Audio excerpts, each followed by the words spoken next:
Aula 23 da Física A. Nessa aula, vamos estudar dois novos conceitos da física: impulso e quantidade de movimento. Dois novos conceitos. Vamos explicar os dois conceitos. Impulso, representado pela letra I maiúsculo. Imagine, vamos explicar o impulso. Que eu tenha um bloco com uma certa velocidade inicial, se deslocando para a direita, e aí, de repente, aparece uma força no mesmo sentido do bloco.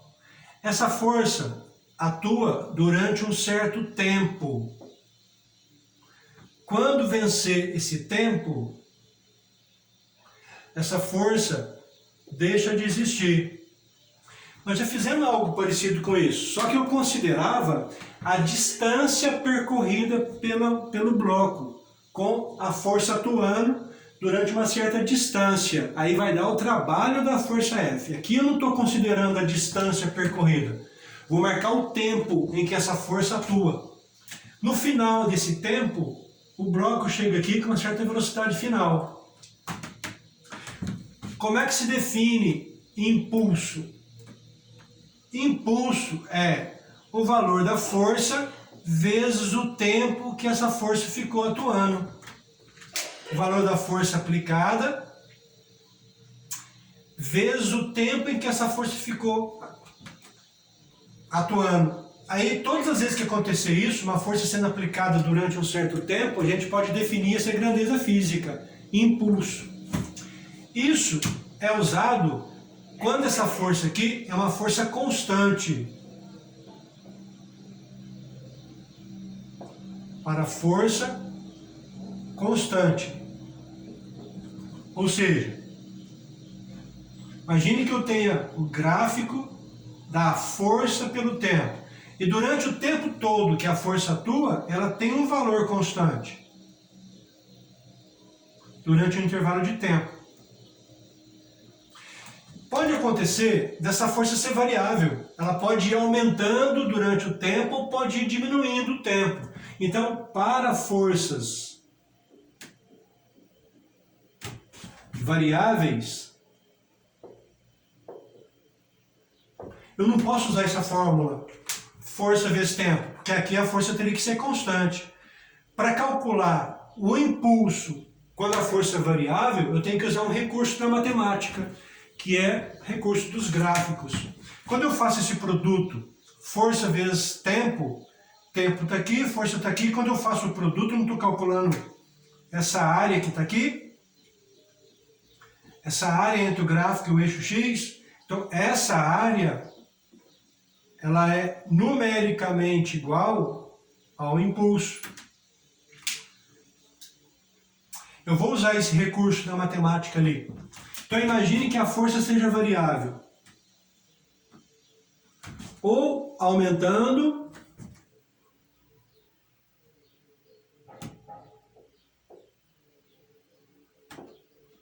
ou a força pode diminuir com o passar do tempo.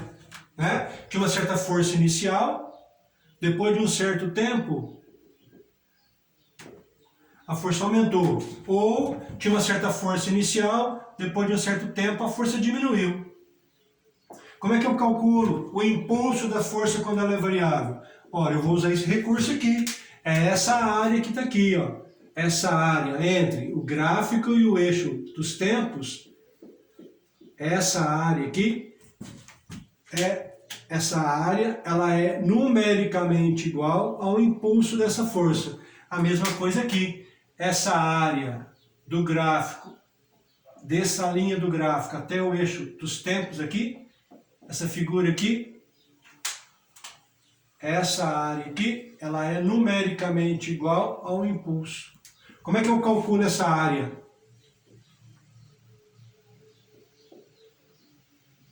Como é que eu calculo essa área? Só para a gente lembrar da matemática aí. Calculo assim, ó. Essa figura tem 4 lados. 1, 2, 3, 4. Desses 4, 2 são paralelos, os outros 2 não são. Esse é paralelo a este. Esse aqui não é paralelo a este. Dos 2 paralelos, sempre um vai ser maior e o outro menor. Então essa área é calculada assim, ó. O lado maior, como é que eu vou pôr aqui? Vamos pôr assim, ó, lado maior mais o lado menor, vou somar sempre os 2 e vou dividir por 2. E vou multiplicar pela distância entre os 2 lados, que são paralelos. A distância em linha reta, não é inclinado, linha reta. Essa distância aqui, ó. Chamar de base. Isso aqui é a base, ó. Como é que seria aqui, quando a força diminui? A mesma coisa. Tem 4 lados, 2 são paralelos, um sempre maior e um menor. Então eu vou somar os 2, lado maior mais lado menor, eu vou dividir por 2. Vou multiplicar pela distância entre eles, que eu chamei de base aqui, ó. Essa distância entre eles aqui. Aí eu vou calcular o impulso da força quando ela é variável. Tá? Bom, vou apagar esse aqui que eu vou... Vamos estudar agora a unidade de impulso. Qual a unidade de impulso? Vamos escrever aqui, ó. Qual a unidade de impulso no sistema internacional? Ora, unidade de impulso vai ser a unidade de força vezes a unidade de tempo. Newton vezes segundos. Não foi feita nenhuma homenagem a nenhum cientista, então fica sendo Newton vezes segundos. A outra grandeza, quantidade de movimento.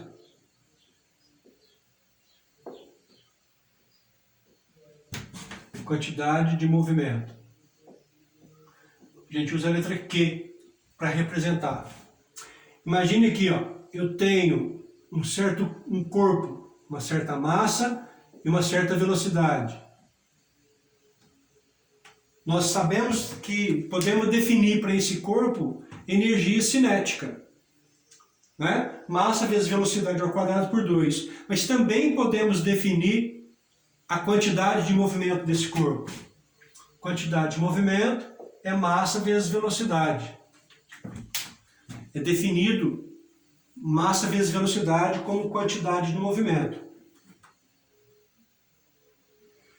Qual a unidade de quantidade de movimento do sistema internacional?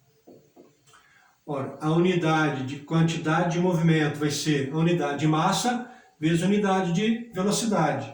Unidade de massa é quilograma, unidade de velocidade, metros por segundo. Então, a unidade de quantidade de movimento, quilograma vezes metro por segundo. Também não foi feita nenhuma homenagem a nenhum cientista. É dessa forma que a gente usa as unidades de quantidade de movimento. Quantidade de movimento e impulso são grandezas vetoriais. As duas grandezas são vetores. Então, impulso é vetor, força é vetor. Como a variação de tempo é sempre um número positivo, esses dois vetores aqui sempre vão coincidir em direção e sentido. Sempre coincidem, porque esse número que multiplica esse vetor força é um número sempre positivo. Se tivesse a possibilidade desse número ser negativo, aí os dois vetores poderiam ter sentidos contrários, mas aqui não tem. Então, se a força é horizontal para a direita, nesse caso aqui, o impulso também vai ser horizontal para a direita. Quantidade de movimento também é vetor. Velocidade também é vetor. Como massa é sempre um número positivo, a mesma coisa acontece ali. Os dois vetores, quantidade de movimento e velocidade, sempre coincidem em direção e sentido. Sempre coincidem. Então, a velocidade é horizontal para a direita. Então, aqui eu posso definir quantidade de movimento horizontal para a direita. Será que tem alguma relação entre essas duas grandezas? Olha só, esse corpo aqui tem uma determinada massa e uma certa velocidade inicial. Depois que a força atua, A massa continua a mesma, mas a velocidade final dele é diferente. Massa vezes velocidade é quantidade de movimento, inicial e final. A força aplicada no bloco durante esse tempo não foi a responsável para mudar a quantidade de movimento, porque mudou a velocidade. E vamos comprovar isso matematicamente aqui. Qual a relação matemática entre impulso e quantidade de movimento? A ideia é essa aqui, ó. Eu sei que força resultante é sempre massa vezes aceleração. Já vamos chegar aqui. Então, força resultante é massa, como se calcula a aceleração? É variação de velocidade pelo tempo. O tempo, eu passo ele para cá para multiplicar a força. Então vai ficar assim, ó, força resultante vezes o tempo vai ser igual a massa que multiplica a variação de velocidade. Como é que se calcula a variação de velocidade? Velocidade final menos velocidade inicial. A massa está multiplicando as duas velocidades. Então, força vezes o tempo vai ser igual a massa vezes velocidade final menos massa vezes velocidade inicial. O que é massa vezes velocidade final? Então, força vezes o tempo vai ser igual. O que é massa vezes velocidade final? Ora, massa vezes velocidade é quantidade de movimento. Se eu estou pegando a velocidade final, é quantidade de movimento final. O que é massa vezes velocidade inicial? É a quantidade de movimento inicial. Então, como é que eu escrevo? Então, tá vendo? Quando eu provoco um determinado impulso num corpo, quando eu digo assim, quando eu provoco um impulso num corpo, o que eu estou fazendo? Estou executando uma força durante um certo tempo. Estou causando um impulso no corpo. Por exemplo, eu estou parado aqui, chega alguém e me dá um empurrão. Essa força do empurrão e o tempo que a mão ficou nas minhas costas para me empurrar, eu calculo como sendo impulso. Tomei um impulso. No dia a dia a gente chamaria isso de empurrão. Tomei um empurrão. Na física chama isso, eu tomei um impulso. Então, todas as vezes que uma força é aplicada durante um certo tempo, tem um certo impulso. O que esse impulso provoca no corpo? O que é uma quantidade final menos uma inicial? É variação da quantidade de movimento. Não foi isso que a gente tinha pensado aqui antes? Essa força aplicada durante esse tempo não foi capaz de mudar a velocidade do corpo? E quando muda a velocidade do corpo, muda a energia cinética do corpo e também muda a quantidade de movimento. O que está nos interessando aqui é a mudança da quantidade de movimento. Sabe onde nós vamos usar isso? Deixa eu explicar para vocês aqui onde nós vamos usar isso então. Bom, então a gente sabe relacionar quantidade de movimento com impulso. Então vamos colocar a fórmula completa aqui e explicar onde é que nós vamos usar isso.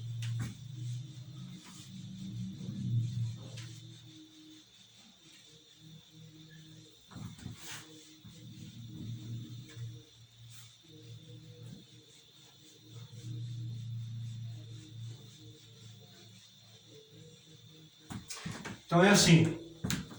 Como é que se calcula impulso? Olha, impulso é uma força resultante vezes o tempo que essa força fica atuando. O que esse impulso provoca no corpo? Esse impulso provoca variação na quantidade de movimento. O que é uma variação na quantidade de movimento? É a quantidade de movimento final menos uma quantidade de movimento inicial. Então eu posso calcular o impulso pela força vezes o tempo, posso calcular o impulso pela massa, quantidade de movimento final menos inicial. Como é que nós vamos usar isso? Da seguinte forma, ó. Imagina que aqui eu tenho um cais e tem um transatlântico aqui, transatlântico de 75 andares aqui, cheio de piscina, cheio de não sei o que aqui e tal, com muita massa. A massa do transatlântico é muito grande. É gigante, gigantesco. 5.000 pessoas, piscina e tal, a massa dele é muito grande, o transatlântico. Esse transatlântico tem uma certa velocidade. Ele vai ter que parar aqui, ó. Vai ter que parar. Olha só. Velocidade final dele é 0. Esse aqui vai ser 0. Porque vai parar aqui. A multiplicação da velocidade que ele possui vezes a massa é um número muito grande. Esse produto aqui é um número gigantesco. Porque a massa é gigantesca. Se o capitão do navio, agora vem para cá, resolver pisar no freio e ter um tempo muito pequeno para parar, a hora que ele lembrou, já estava bem pertinho do cais. Então esse tempo para frear é muito pequeno. Como é que vai ser a grandeza dessa força que ele vai ter que aplicar nos freios para parar em tempo aqui, para não arrebentar o cais para cá? A força nos freios vai ser gigantesco. Ele vai ter que fazer uma reversão no movimento do navio, reversão nas pás para tentar frear esse navio, esse transatlântico. Essa reversão na movimentação das pás pode quebrar a pá, se a força for muito grande sobre elas. O que ele tem que fazer então? Ele tem que começar a pisar no freio muito tempo antes de chegar no cais. Muito tempo. Para que esse tempo aqui, ó, para que esse tempo seja muito grande, vem pisando no freio bem devagarzinho. Se esse tempo é grande, qual o valor da força que vai atuar nos freios? A força é pequena. Aí ele freia sem danificar os freios do navio, a reversão do movimento do navio. Entenderam? Agora pensa numa carreta.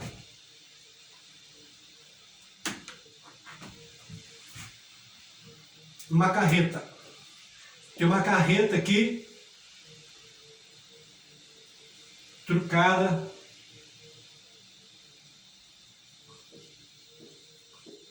carregada com uma certa massa, com uma certa velocidade, e aí de repente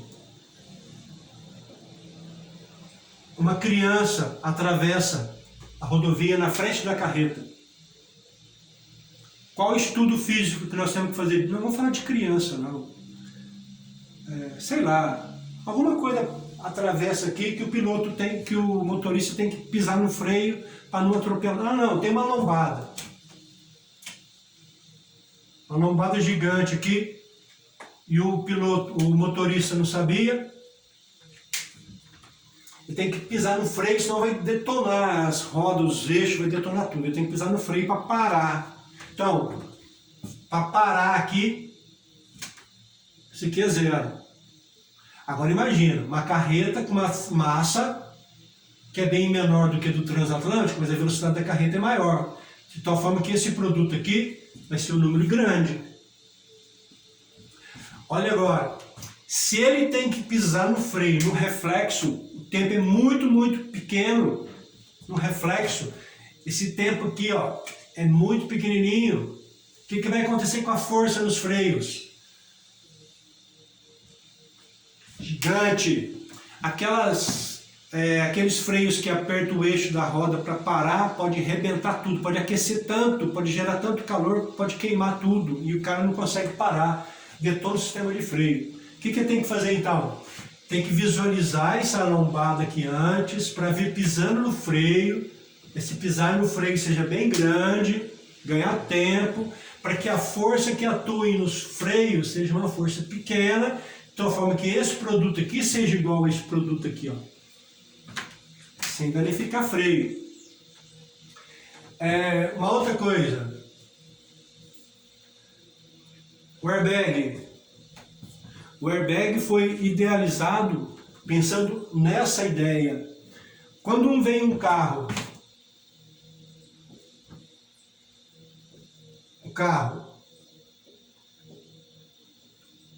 bateu num poste,